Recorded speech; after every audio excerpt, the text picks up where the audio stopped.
کہ ظالم تانا شاہ کی دیکھو یہ کیسی منمانی ہے، ظالم تانا شاہ کی دیکھو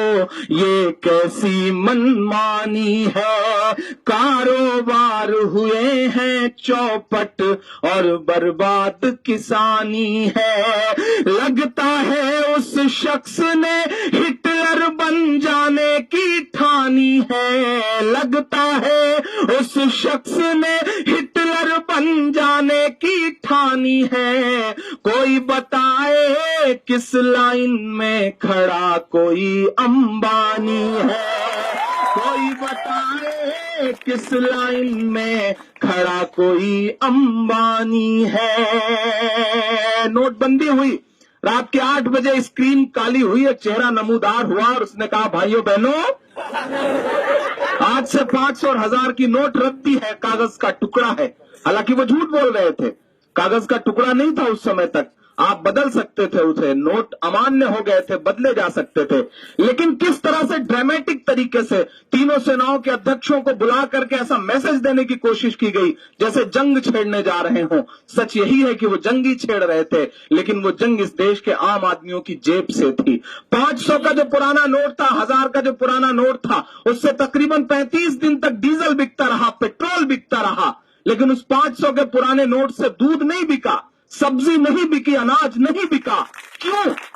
کیونکہ ڈیزل اور پیٹرول امبانی کا ہے، اناج اور سبزی اور دودھ عام آدمی کی ہے، کسانوں کی ہے۔ سوچئے گا 72 کروڑ روپے کا کپڑا پہننے والے 2.5 سال میں یہ کہتے ہیں کہ دیش ہت میں فیصلہ ہے۔ دیش ہت میں فیصلے ایسے نہیں ہوتے صاحب، اور دیش ہت کا فیصلہ جو ہے وہ عوام نے ہی اس کا ٹھیکہ تھوڑی لے رکھا ہے۔ آپ گوا، تمل ناڈو اور مہاراشٹر کے 3 گھنٹے کے بھاشن میں 3 کپڑا بدلیں گے اور ہم سے امید کریں گے کہ ہم قطار میں کھڑے کھڑے مر جائیں۔ بولنا پڑے گا ایسے لوگوں کے خلاف۔ اگر چپ رہے تو یہ وقت بہت برا ہے، جو چپ رہتے ہیں وقت ان سے بہت برا امتحان لیتا ہے۔ جن انگریزوں کی حکومت میں کبھی سورج نہیں ڈوبتا تھا، آج وہ چپ ہو گئے، وقت کو نہیں پہچان سکے تو آج ان کے راجاؤں کے کپڑے بینڈ باجے والے پہنتے ہیں۔ سمجھنا پڑے گا، وقت سے آنکھ ملانی پڑے گی۔ میں نظم کا پہلا بند پڑھتا ہوں صاحب۔ کوئی بتائے کس لائن میں کھڑا کوئی امبانی ہے، لگتا ہے اس شخص نے ہٹلر بن جانے کی ٹھانی ہے،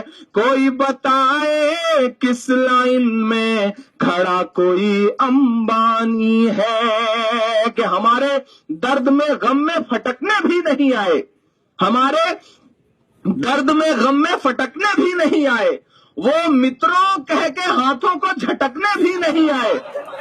کہاں تو کہہ رہے تھے مجھ کو پھانسی پر چڑھا دینا، مگر جب وقت آیا تو لٹکنے بھی نہیں آئے۔ 50 دن پورے ہوئے، میں